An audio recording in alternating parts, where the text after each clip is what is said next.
Muchas veces vemos cosas como que somos muy light. Ya, dejemos que se desarrolle. O tenemos cosas muy conservadoras. Compórtate. No.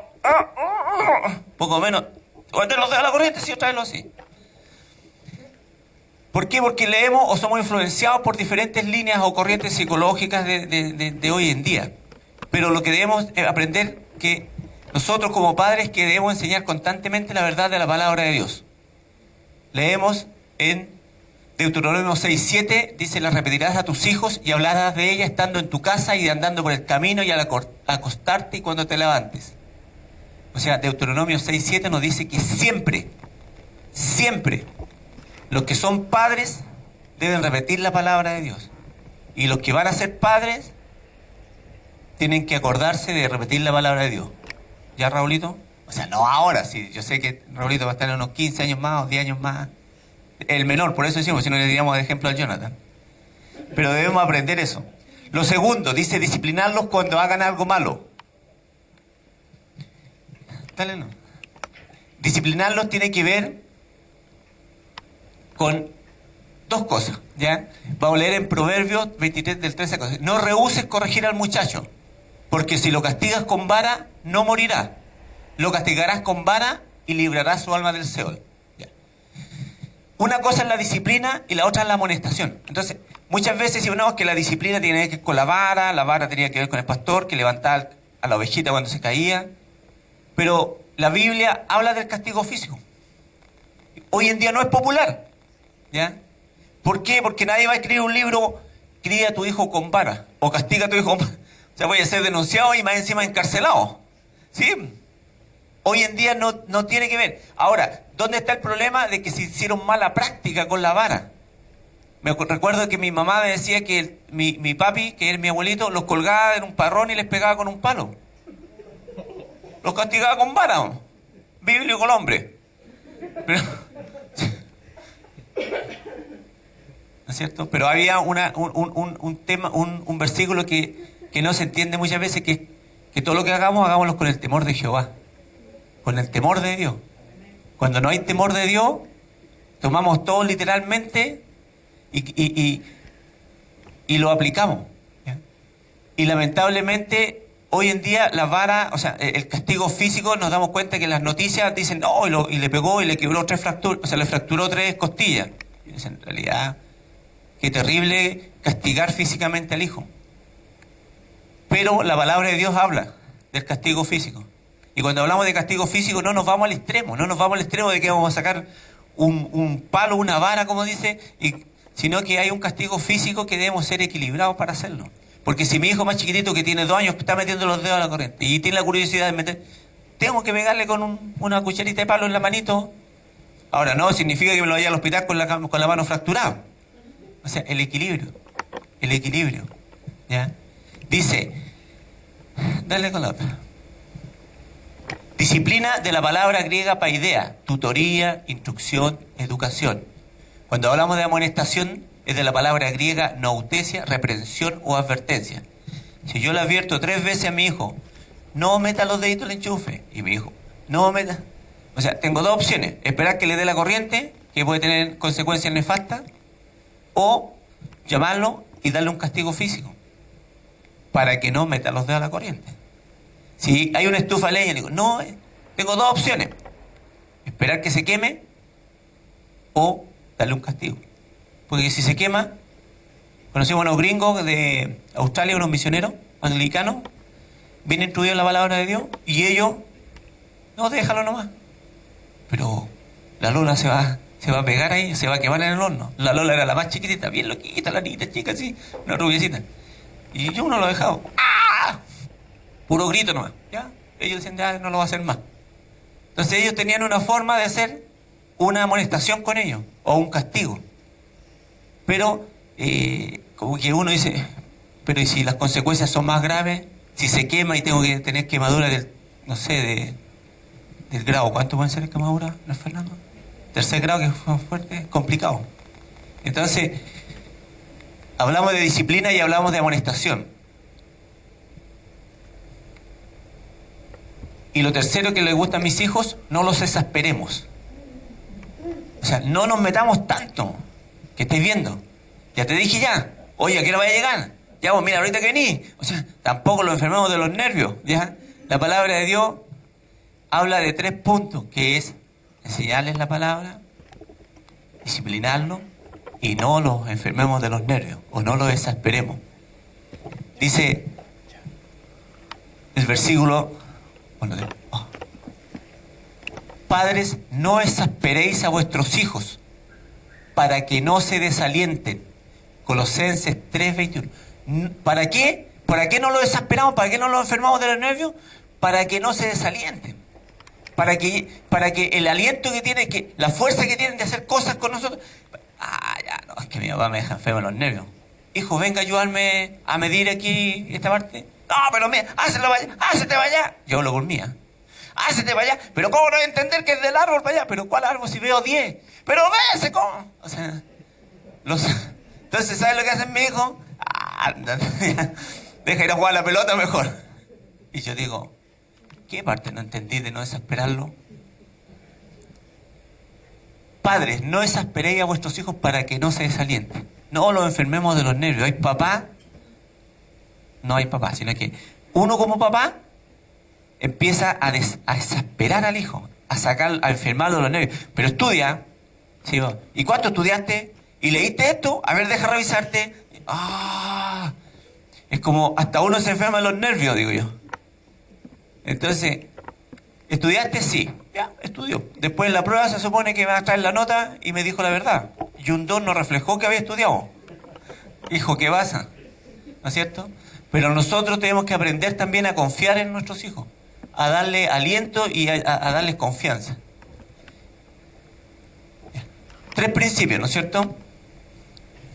Repetir la palabra de Dios. Ahora no es de empezar a repetirle la genealogía, porque va a quedar enfermo los nervios niños, sino que repitamos lo que corresponde. Si hacemos equilibrados, no nos vamos de un extremo para el otro.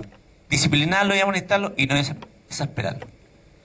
Hay 4 principios bíblicos. ¿Viste? Ahora se me olvidó lo que decir. Ya, sí. Hay 4 principios bíblicos que servirán de fundamento para la crianza de nuestros hijos.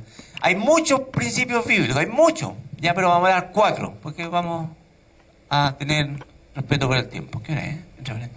Me roban el teléfono. Son un cuarto a las 4 todavía ya. Que no veo bien, ¿no?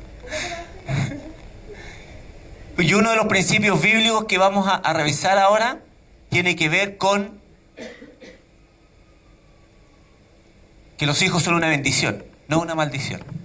Porque muchas veces nos pillamos nosotros diciendo, ¡oh! Es como ese asunto que uno dice, uy, cuando era chiquitito daban ganas de comérselo. ¿Y por qué no me lo comí? ¿No es cierto? Entonces el tema está en que son una bendición, no una maldición. Los hijos no son una maldición, no son que uno dice, cabro, porquería. ¿Cuántas veces uno escucha en la micro? Que hay mamás que dan ganas de buscarla. Y papás también. Pero la palabra de Dios nos enseña en Génesis 4:1 que a pesar de que Adán y Eva habían caído, a pesar de que Adán y Eva habían sido sacados del jardín del Edén, cuando ellos pecaron delante de Dios, aún así Dios no les quitó la bendición de ser padre. Aún así, con todo el drama, con toda la desobediencia que había en ellos, dice Eva,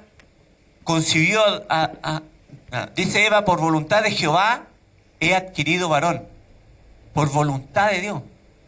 Dios me dio la bendición de tener un hijo. Cuando Abraham tuvo a 2 hijos, Abraham cometió un error. Y el error fue que todavía no dije.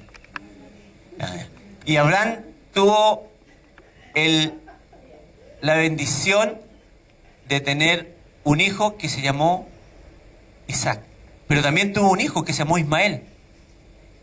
Y en Génesis 17:20, anótenlo por favor, después lo leen en la casa, dice Dios, y en cuanto a Ismael, también te he oído. He aquí que le bendeciré y le haré fructificar y multiplicar mucho en gran manera. 12 príncipes engendrará y haré de él una gran nación. ¿No es cierto? La nación musulmana es muy grande. Dios los bendijo igual, porque un hijo es una bendición. ¿Ya? Es como la que le pasó a mi hermana. Quería matar a mi sobrino. No estoy hablando de los hijos fuera del matrimonio. No es el tema. El tema es de los hijos. Y mi sobrina tuvo una aventurilla y querían puro matarla. Pero después que nació la guagüita, era una bendición. Todo. Ahora mi hermana anda con un babero de este porte así. No estoy promoviendo, por favor, el tema de tener hijos a diestra y siniestra. Estoy hablando de que los hijos son una bendición de Dios, no una maldición. En Génesis 29:31 está el problema de cuando Jacob se casó con Raquel. Primero llegó Lea y empezamos a tener hijos. Y Raquel estaba molesta. Tan molesta que en una parte le dice, esto queda en Génesis 29, capítulo 31, hasta el 30, ustedes leen esa historia después. Yo le voy a explicar solamente la parte que Raquel tuvo envidia de su hermana y decía a Jacob, dame hijos o si no me muero, dame hijos. Y la respuesta de Jacob fue, ¿soy yo acaso Jehová para darte hijos? Ellos entendían que el término de el tener hijos tenía que ver con una bendición de parte de Dios. Una bendición. Entonces, como primer punto, los hijos son una bendición. Que ya no los comimos cuando eran guaguitas y que eran ricos para comérselo, ya, ni importa, ya pasó ya. Ya no lo comimos ya. Sino que tenemos que entender que nuestros hijos son una bendición y no una maldición. Ese es un primer principio bíblico. Un segundo principio bíblico tiene que ver con que debemos criar a nuestros hijos con alegría de corazón, no como una carga, no como, va encima la mensualidad subió del colegio, o no, de repente trae el refrigerador, pero ¿cómo si ayer compré casi todo y ahora está todo casi vacío? Y empecé a ir a las piezas y empecé a mirar debajo de las camas. Bueno, ahí están los envases de lo que compré, ¿ya? Costos que hay que pagar, pero son con alegría. Si usted mira debajo de la cama, ahí están los 4 yogures que se comió este compadre recién. ¿Ya? Criar a los hijos con alegría. ¿Qué, Freddy? ¿Ah?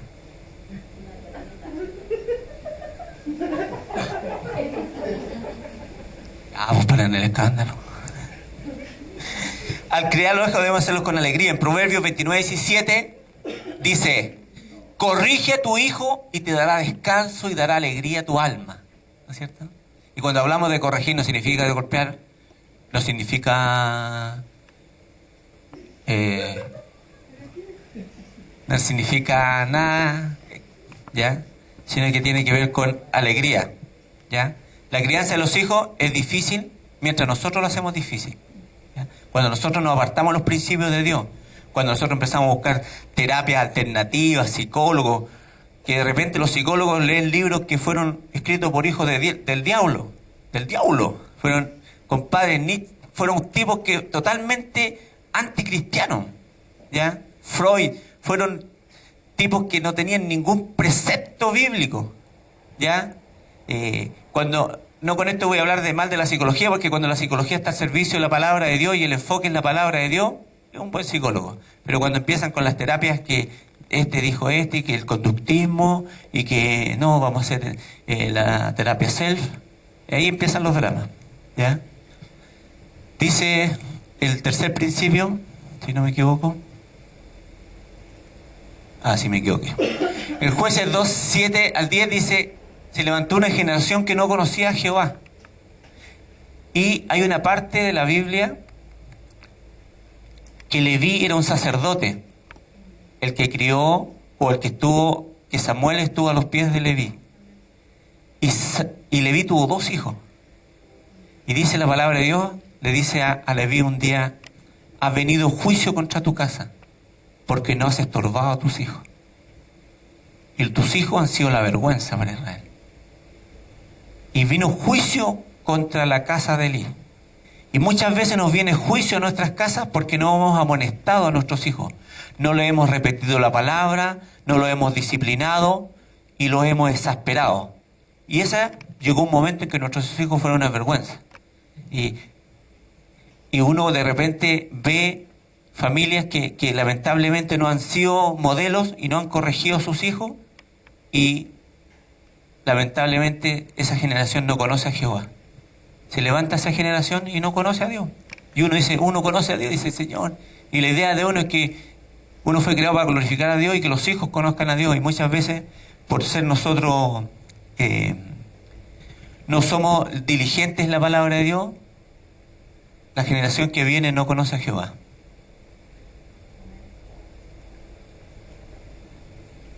Lo más importante para un joven es la buena influencia de sus padres, no de sus pares. Hoy en día hay una corriente psicológica con respecto a los jóvenes en Europa y Estados Unidos que habla mucho de que los pares son los que forman a los niños. Que los dejemos nomás, que en el colegio se van a formar, se van a relacionar con otros jóvenes, y creemos que y nuestros hijos lamentablemente empiezan a preguntar al otro, oye, ¿qué opináis tú? ¿Qué consejo me dais? ¿Me tiro aquí o no me tiro aquí? Y el otro tiene menos experiencia que cualquiera, y dice, no, sí, aquí estáis dado, tenéis que tirarte nomás con ella y todo fluyendo. Y lamentablemente, cuando digo lamentablemente, los hijos no piden consejo a los padres, sino que le piden consejo a los pares. Y lamentablemente pasa en todos lados. Y debemos aprender nosotros a ser nosotros la influencia de nuestros hijos. El tema de ser padre es a tiempo completo. El trabajar con nuestros hijos no es un tema de que, ya estáis listos. Dice hoy en día, bueno, dentro de la comunidad judía, a los 25 años se supone que una persona ya es madura. ¿Ya? A los 25 años ya tiene un desarrollo de la personalidad. A los 25 años, entonces, cuando el pueblo de Israel, cuando una persona podía ser sacerdote, tenía que tener 30 años, porque ya llevaba 5 años de experiencia, ya tenía una madurez plena. ¿Ya? Hoy en día, como vivimos tan así instantáneo, creemos que ya a los 15 ya estáis listos, a los 18, ya 21 ya soy mayor de edad, o 18 años ya soy mayor de edad. Pero no hemos sido formados, lamentablemente nos formamos o nos deformamos con lo externo y dejamos que nuestros hijos se deformen. ¿Ya? Pero nosotros debemos ser una buena influencia, y para ser una buena influencia nosotros tenemos que aprender de la palabra de Dios, debemos aprender de la disciplina en la amonestación, debemos aprender a no exasperar a nuestros hijos, a no enfermarlos de los nervios. ¿Ya? Las condicionantes son algunas cosas, nos condicionan, hay cosas que nos condicionan. Una mala niñez nos condicionan, problemas con nuestros padres nos condicionan, problemas en el colegio nos condicionan, pero hay algo que nos determina, que son las decisiones que vamos tomando. Entonces, ¿por qué el pueblo de Israel decía que a los 12 o 13 años un niño ya era responsable delante de Dios? Porque a esa edad, él, a pesar de todas las condicionantes que hayan sido adversas para él podía tomar una decisión. Él ya podía tomar una decisión. El niño ya podía tomar una decisión como joven. Ya podía tomar una decisión de hacer lo bueno o de hacer lo malo. No significaba que estaban maduros, como les dije, sino que ya están con la responsabilidad de saber lo que es bueno y malo. El éxito en la crianza se mide por lo que hacen los padres. Esto me admiró en el sentido que empecé a leer y dije, porque uno piensa que el éxito de un padre es el producto del hijo. Y dice, lo que puse yo ahí, el éxito en la crianza se mide por lo que hacen los padres, no por cómo se comportan o hacen los hijos. Y toda mi vida pensaba y decía, pero ¿cómo? Y empezar la palabra de Dios, ¿qué hace que un padre sea exitoso o no? Y lo que hace que un padre sea exitoso es que hace lo que tiene que hacer conforme a la palabra de Dios. Uno como papá va a hacer lo mejor en base a la palabra de Dios. Los resultados que hayan, eso es un problema entre Dios y mis hijos. Yo tengo que abocarme a hacer lo mejor como padre.